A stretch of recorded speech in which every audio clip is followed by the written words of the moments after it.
Welcome to the show. Hi, I'm Randy Jeffers, and we are live from the entertainment capital of the world, Las Vegas, Nevada. We have a great show for you today because we're going to talk about poop. So let's talk about poop.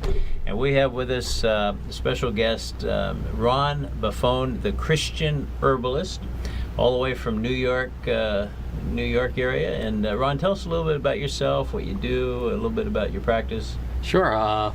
I'm an herbalist, and we believe in using herbs and natural healing to bring the body into a state of health where your body's innate intelligence is able to heal itself. And a couple of things we're going to be talking about today. One of them is poop. A lot of people don't understand how important pooping is and digestive health and the gut, so we're going to just go into all that today. Well, let's just start there then. Tell us about poop and what it needs to look like, all the dirty details, I guess. Well, obviously it doesn't look like this. This is an emoji, and we try to break the ice with something funny. Even with children, it's important for the parents to realize with their children that they should be pooping as many times as they're eating. So if they're eating, and this is an adult as well, so if you're eating 3 times a day, you need to be pooping 3 times a day. Wow. So very few people do that, right? No, a lot of times people in our practice, they come in and they tell us they're pooping once a week, once every 3 days, and it's unfortunate because all the toxins are stored, right there in our large intestine, is where all our organs are around. So we get that leaching into there. So I think it's important to just realize that poop does count. So every time you eat, you need to eliminate it right after that. So how long after should it? Well, everyone's body is different, but it all depends on the diet you're on as well. Like a lot of Americans are what's called the standard American diet, or SAD. It's really a diet of death, and it's something that's void of nutrition, and it's part of the reason why the country is in such a decline in disease, and we'll probably get a little bit further into that as well. So we talk about the importance of the gut microbiome. The gut is our second brain, and it's arguably the brain that developed first before our thinking brain, because this is a bunch of chemicals, and it started developing within the womb, and it's connected via the vagus nerve. So this and this is always in constant communication. So when your gut health is off, basically your overall health is off. And if you want to look at it like this, we have part of the reason is we go into a lot of counterfeit foods. And what is a counterfeit food? Counterfeit food is something that man has made for the most part. Another counterfeit food is GMO, right? So what did man make? Man made these fast food places, which is void of nutrition, and you have a lot of the GMO foods too. And I know we were just talking to somebody about McDonald's, and they can't stay away. They just there's a lot of things at McDonald's that sort of are addictive, right? I mean, people just and that's why they're so big, but they're sort of addictive. But there's a lot of things there that probably we shouldn't be eating, huh? Well, Hippocrates said it approximately 600 years before the birth of Christ, that let food be thy medicine and medicine be thy food. And I think it's much more true today, because when he put that statement out, there was no such thing as a McDonald's or fast foods. And I'm not slamming McDonald's or anything like that. I don't want anyone to get angry. Listen, I love McDonald's. Yeah.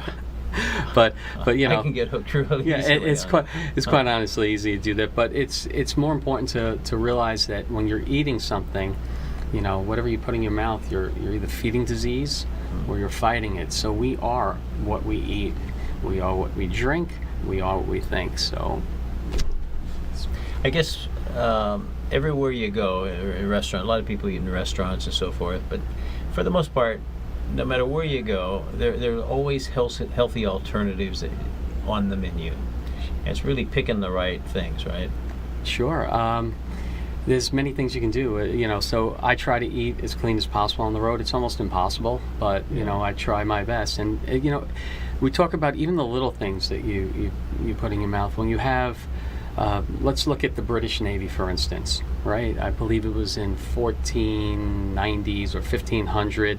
All the sailors that would go out on the ships, they would come back literally 80% of the sailors would die. I believe Magellan in the 1500s lost 80% of his crew. Wow. And that was to scurvy. Now, Vitamin C fixed it. Yeah. Vitamin C fixed it. But do you know why I mentioned the British Navy is because they are called the limeys for a reason. It's amazing how that little lime, that one food, would help save that whole Navy. So once they start introducing limes, and they would literally call them limeys because they would layer lime around their neck and they would, suck on them in order to have their so they wouldn't get scurvy. That's interesting. Very interesting. So tell us about some of the treatments that you do, some of the ways that you approach some of the people you work with. Sure. We always try to give nutritional advice, and we try to explain what is real food and what is not real food. Fast foods and anything packaged or anything came with a code is not real food. Today we lost sight of what real food actually is.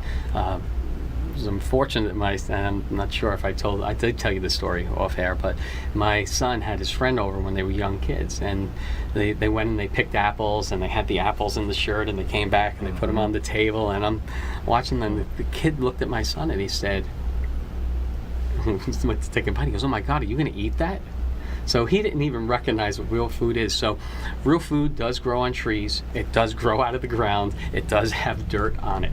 It's not just prepackaged in the supermarket and sprayed with food. So another thing that we try to give people advice is certified and organic and non-GMO. Non-GMO is the way to go. And the reason I say that, GMO foods are very dangerous, and we try to tell people that come to us that are looking for powerful health and wellness that's you need to eat non-GMO foods. And the reason is because GMO foods is genetically engineered, and when you have a genetically engineered food, basically it's spliced. However, modern medicine and man in their own wisdom tries to put it together, basically takes that food and they splice it with a gene that becomes resistant to the pesticide that they're going to use. So they spray the pesticide on the crop, and the bugs won't go to it, the weeds won't grow up. But that chemical, one of the main ones is glyphosate. So it's a glyphosate resistant plant, but when the glyphosate goes into that soil and gets absorbed into the plant as well. So what happens now? So that destroys the gut. So it actually kills the gut. So we can change our health around, and that's a process because it's not easy for a lot of us. But the poop, since we're talking about poop really tells the story, doesn't it? What are the things that we should look at? Should we, when we go to the bathroom and do our business, should we always look at our poop? Well, that's pretty gross. That's sort of disgusting for a lot of people, right? Yeah, it's important to look at your poop. It's more important to talk to your children about poop as well. And one of the things that we do is we consult parents about their children. What are their children eating? What's gut destroying? What's going to do that? So sugar destroys the gut. It helps feed dysbiosis, candida. And when you talk about poop, when a child doesn't poop for a couple of days in a row, now they should watch out for appendicitis. Now, a lot of people don't know what causes appendicitis. Appendicitis is actually caused by severe constipation. So all the parents, if you want to know what to do, you take your finger, put it in your belly button, and you put it on the right hip, and right in between that belly button and the right hip is where your appendix is. So if your child complains that he's in pain in that area, just stop feeding him. That's the first thing. You can give him cathartic herbs that will help him, poop. And then you could actually do an enema. I know it's one of the things that no one likes to hear about along with poop is doing enemas, but that will actually help clear out the severe constipation. It will get the fecal matter away from there, and then you can take a castor oil pack and you can put it right up against the appendix and massage upwards to get that fecal matter out of there, and just keep on doing enemas till there's no more poop in there. So you can actually keep from having appendicitis or from having an operation where they take it out if you catch it. Yeah, I mean, you just have to know what you're looking for. So when kids complain of stomach pain, the first question, when my children were young, I'd say, "Did you poop today?" I'm sorry, kids. It's true, but it happens. So parents should ask these questions. We should be engaged in our children's health. We should be engaged with what they eat. Are they eating gut building stuff? Are they eating gut destroying stuff? So this is the stuff that matters when you're talking about poop and consistency and going to the bathroom. When you're eating a standard American diet, you're eating nutrition less food. There's no nutrition in that food. So go back to what God had created. God created these things that grow off of trees and apples, and they're not processed and they're not dead. You look at even, I think we were talking with someone off air about, cholesterol. There's so many studies that show that, higher cholesterol actually comes from man-made carbs. And also for people that's using the microwave, just be aware of that as well. And like I always tell people, Google these things. They're out there. Google microwave, how it changes the food and how it kills the food and how it actually can raise cholesterol levels. Wow, that's scary. Yeah. Because probably most of us use the microwave. Yeah. So back to the poop. Okay. Because it's such an interesting subject. Not that I'm fixated on it, but he did bring this. So when you look at your poop after you've been to the bathroom, what kind of color should it be? There's a difference in the size of it. Can you go through that? Explain that. Yeah, the consistency. If someone's pooping marbles, they're really severely constipated and they're pushing hard. It shouldn't have to be that. It should be a nice, easy motion. A lot of times, too, we sit on the throne, as we call it. Yeah. And the throne isn't actually the most efficient way to poop.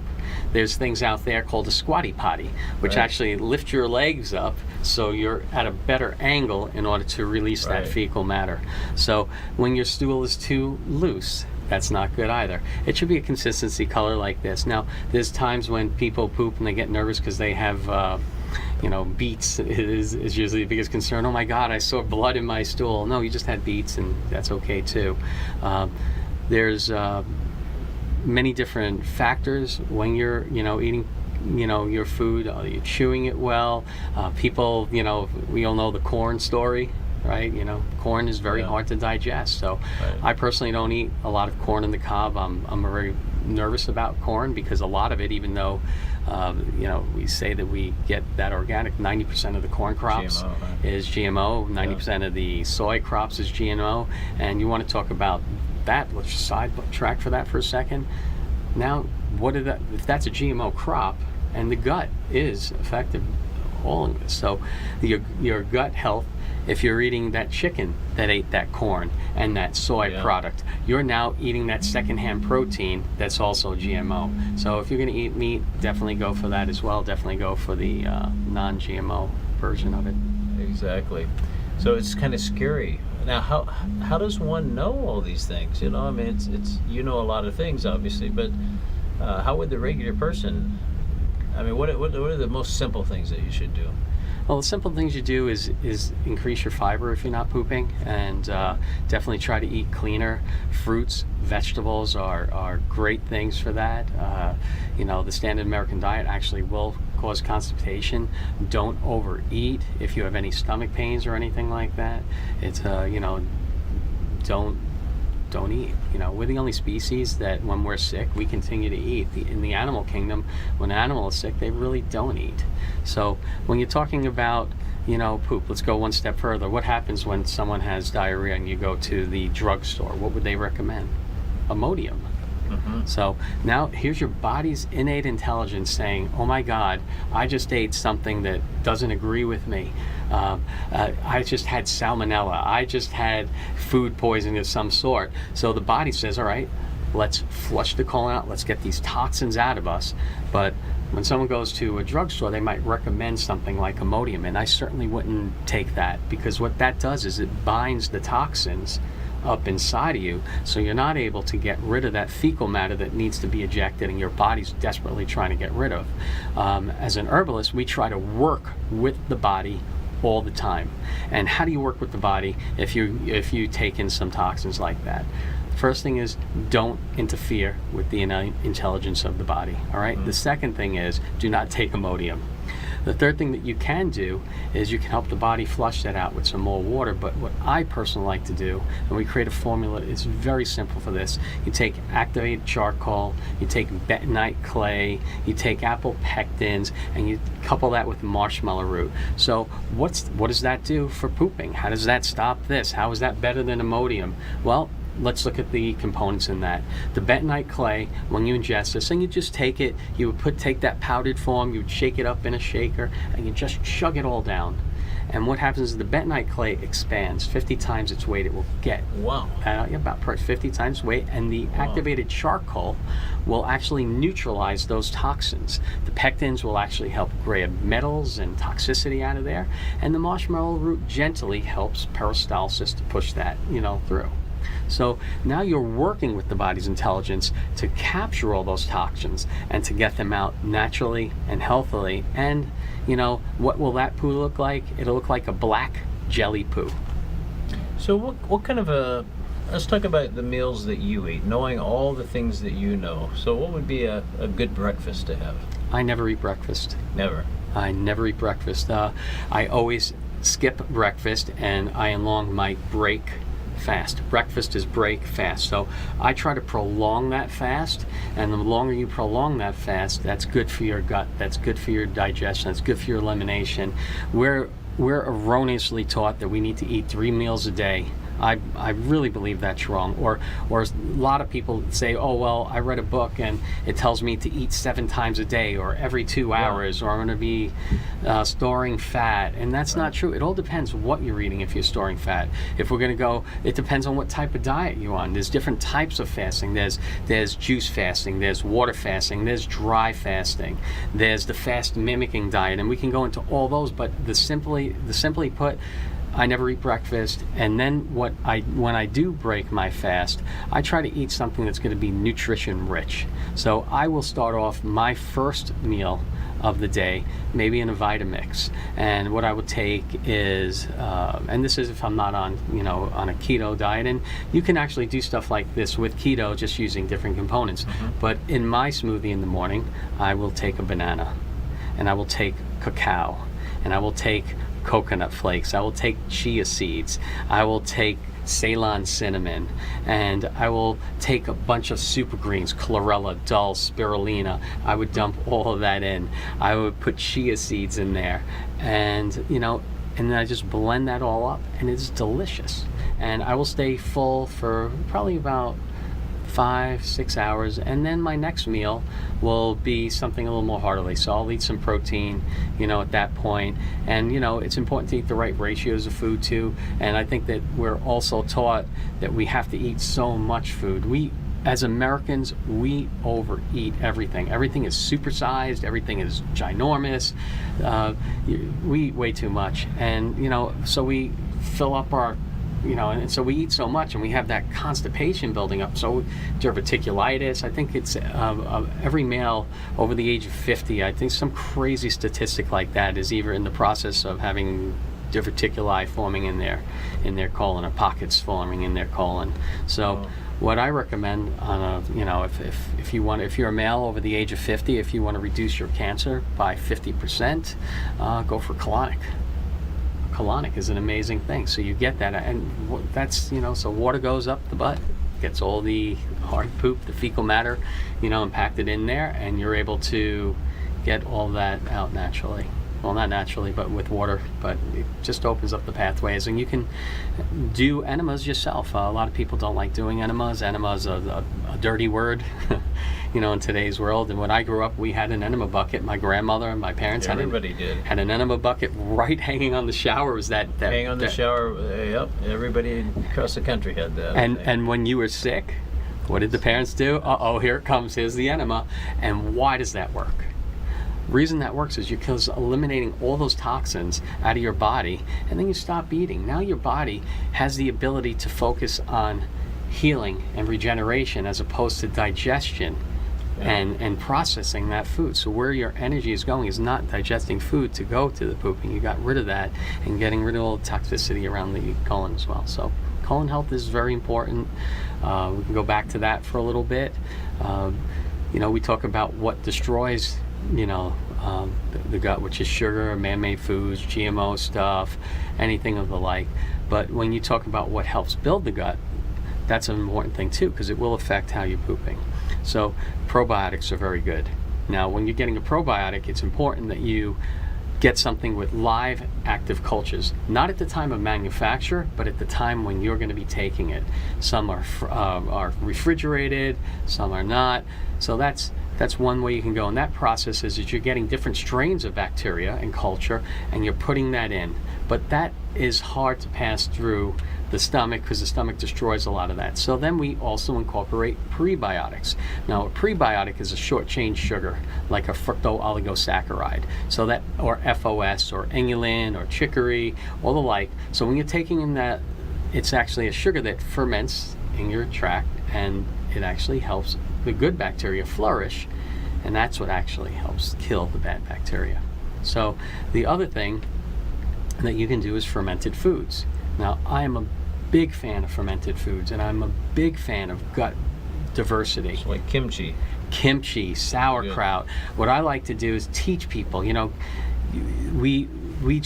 kimchi is one thing, everyone knows that. Sauerkraut, those are the two fermented foods, but what about fermenting it yourself? What about taking ginger root? Want to take turmeric, beets, celery, carrots, all sorts of root vegetables. Take them, put them in a food processor, shred it up into like a coleslaw type consistency, put onions in there, put garlic, and then take a probiotic. And you put that in there as a starter culture. And then what you do is you have that in a bowl, you put some Himalayan sea salt in, and you mash it up a little bit to break the cell walls. And then you'll start seeing the release of some water. When you put it in a ball mason jar, you put the little nipple on top that has the ability to off gas and nothing go in, and then you let your food rot. Rotted foods is what our ancestors used, and that's how they were getting all their gut health. They were so much healthier than us right now. 1 in 2 people are chronic with some sort of chronic disease. I believe 1 in 3 children, this is sad, is obese. It's insane. And, so that's real food. We talked about the McDonald's, hamburger earlier.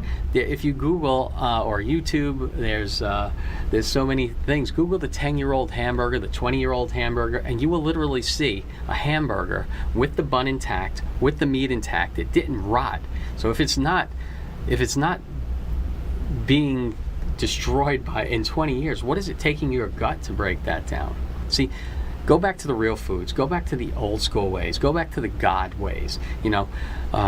Again, Hippocrates said it, let food be thy medicine and medicine be thy food. When you're eating a very big gut diversity fermentation, you're seeding your gut with intelligence. We go to school, right? We train our thinking brain. We go to elementary school.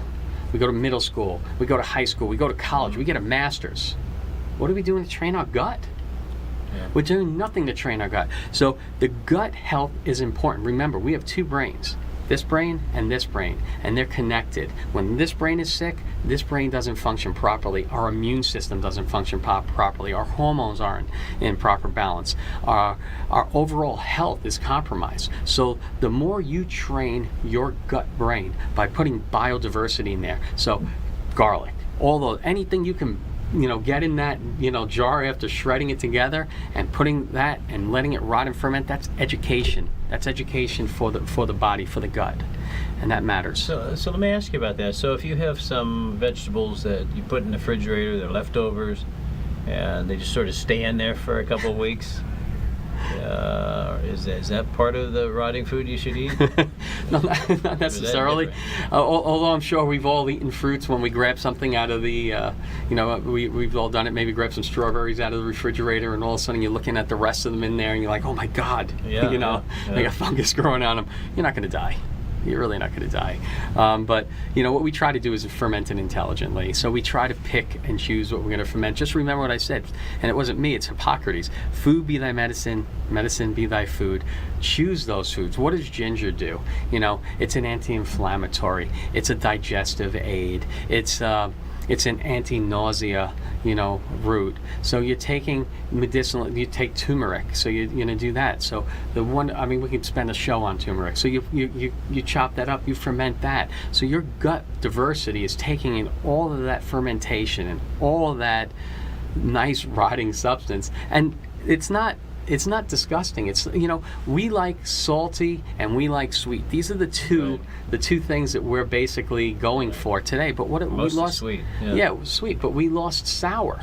Mm-hmm. What happened to sour in the mix? Sour is good. In the herb kingdom, there's a saying, the bitter the better. You look at dandelion leaves and all those bitter herbs. It's, you know, great for your organs. So this is what we try to focus on when we're going for the gut, you know, diversity, which helps you poop better. Now, how about fasting? What are your thoughts on fasting? I like fasting. Again, I take at least an 18-hour fast every day. I always eat within a 6-hour window. So I might eat at noon and 6 or 1 and 7, just within that window. Let's say you had your first meal at 5. You're busy all day. You had it at 5. Could you have a second one at late at night? I would just skip at that point. You'd skip. I would just skip at that point. I don't. Again, you know, I know that I'm giving my body the proper nutrition within that one meal.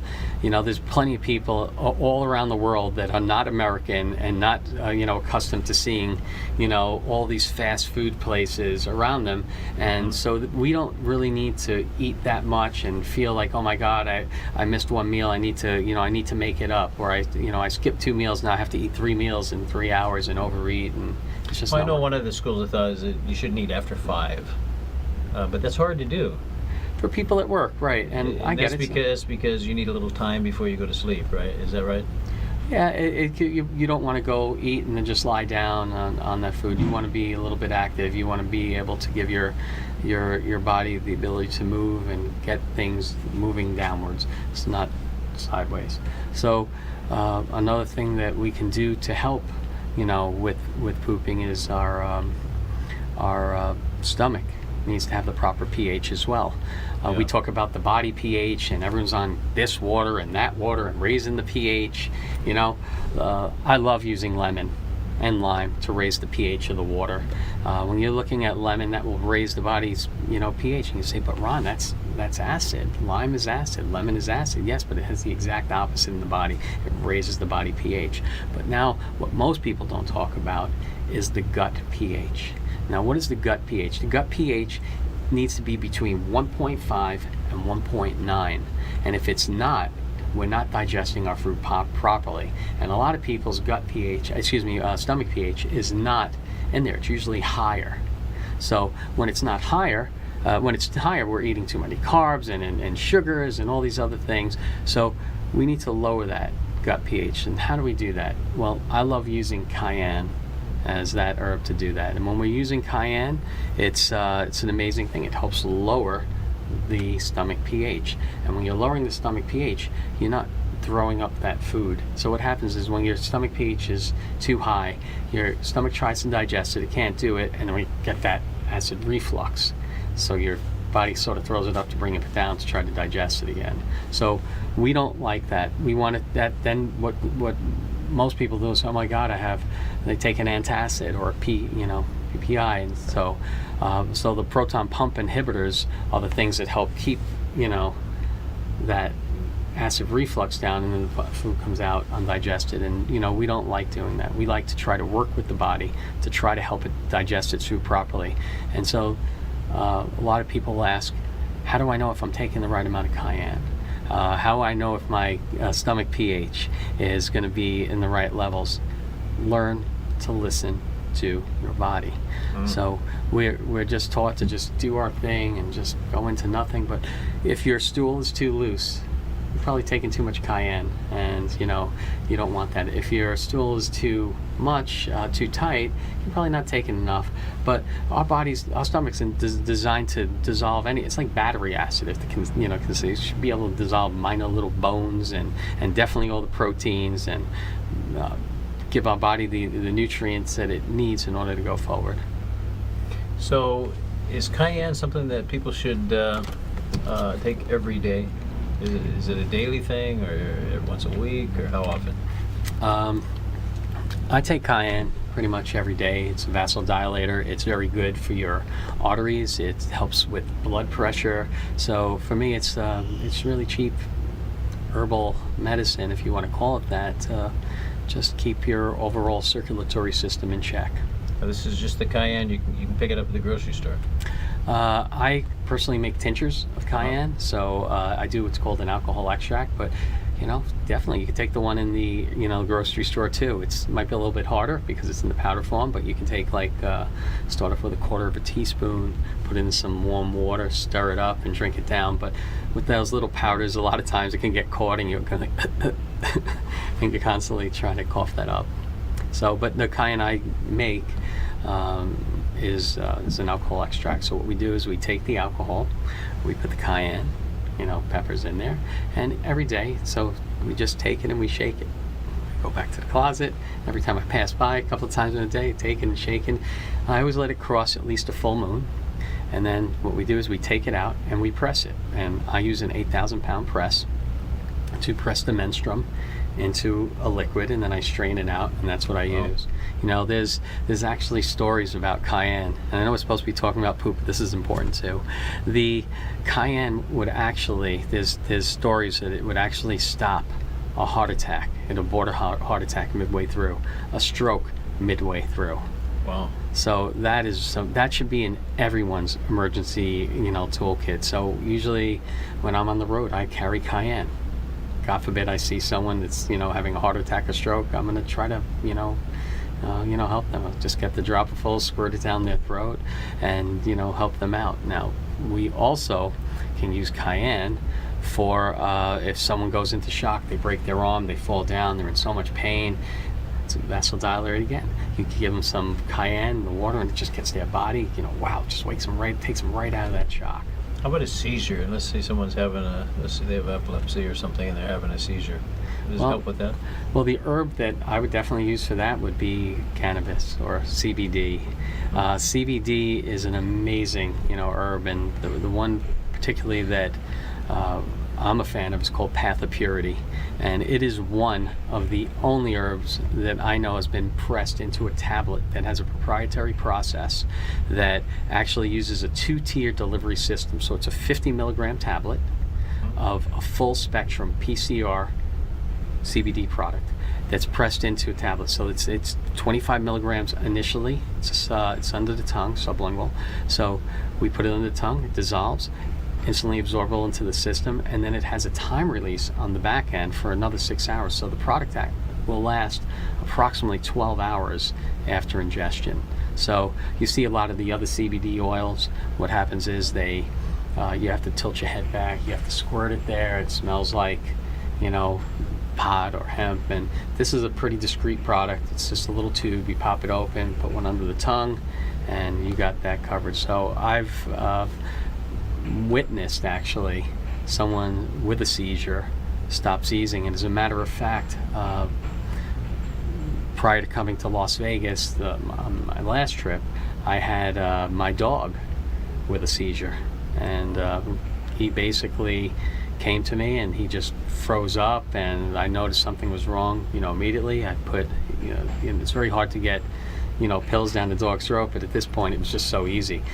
Just put it there, and within about 5 minutes or so he was just completely fine, full recovery, and we kept him on it. We later learned that probably his temperature was too high, his anal glands needed to be expressed, and the vet was able to do that. And we told the vet about what we did, the CBT, and he was like, "Oh, thumbs up, great." So I think he might be looking for some too. Fabulous. Well, man, what an exciting field that you're a part of. It's amazing. Really doing miracles for people, right, on a daily basis. Tell us about some of give us at least one example of somebody that you could sort of consider a miracle. Oh, wow. I've seen so many of these. I think one of the biggest miracle that I have witnessed was a friend of my partner, Dr. John, had come over, and he has some autistic children, and they had come into our office, and we had given them some CBD, and we were doing some PMF and photobiomodulation therapy, which is LED light therapy, photobiomodulation, LLOT. It's pretty much light therapy. So we did some light therapy where we were using the LED directly in the eyes to help stimulate the brain. The brain is connected to the eye via the optic nerve. So we were doing that, and then we did some PMF therapy. It was a neurological protocol, and a couple hours later I got a call, like, it's, oh my God, listen to this. And, I heard the platypus says, I guess they were probably watching a Phineas and Ferb, which has the platypus, Perry the platypus. So that was a pretty big miracle. And, we don't see that often, but, it's every once in a while you get that breakthrough, and it makes doing what you're doing all worthwhile. Now, I know you had a personal experience with something. You went to the eye doctor because your vision was getting a little bit where you might need some glasses, and tell us about that. Oh, I was at the eye doctor. Well, prior to going to the eye doctor, I was driving on the highway, and it looks like I was seeing flashes of light. They were coming at me from the side, so I went to the eye doctor, and he had diagnosed me with, I don't even remember what it was, so all the eye doctors out there, anyone's going to say, oh, it's this. So I went to the eye doctor, and he diagnosed me with that, and then he put what I call the owl in front of me. It's the thing that goes better, worse, better, worse, better, worse, and I think it was 20/80, 20/100 on the other eye, and I was like in shock because I couldn't believe how much my eyes had degraded, because I'm busy, I'm on the road, we all have the eye devices where we're reading this close, and then we're looking at the iPad that close, and the computer screen this close, and the TV a little bit further away. So we train our eyes to just look at things in a close proximity. So eyes have muscles as well. But when I was at the eye doctor, he had said, Ron, you're going to need glasses. So I just kept on listening to that wave of, like, you're getting older, your eyes are getting older, you're not going to be able to reverse this is sort of impossible to do. And I kept on asking, I don't want to wear glasses, is there any alternative? And then finally I just heard enough, and I stood up and I looked him in the eye and go, I reject your lies. Whoa. Yeah, it's sort of, I hope he was a friend. Yeah, sort of. And you get to know your doctors, and he goes, it's okay, Ron, you'll be back and we'll get you fitted for glasses. So what I did is I created an eye formula that's or of a rinse, and we had utilized this in my eyes for approximately a month, and a month and a half perhaps. And I was doing eye exercises as well, because I said earlier, eyes have muscles, so I was focusing on different distances. So I'd take different, I would take a pencil literally and hold it in front of me, and I would focus on that pencil. Now Randy would have two heads, then I would focus on Randy, and then the pencil would be two. So I was picking different distances. Just like we work out our muscles, our eyes have muscles too. We need to work them out.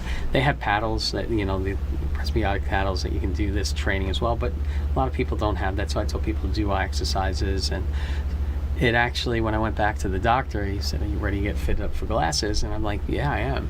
So he put the owl back on me, better, worse, better, worse. And at the end of that, he was literally, that's impossible. You have 20/20 vision, and nothing in my world is impossible. And the formula that I created, like I said, I'm a Christian herbalist. I give the glory to God in everything I do, and I believe that we should all try to tune into that greater wisdom that comes from above. And I do believe God gave us everything here in this world that we need.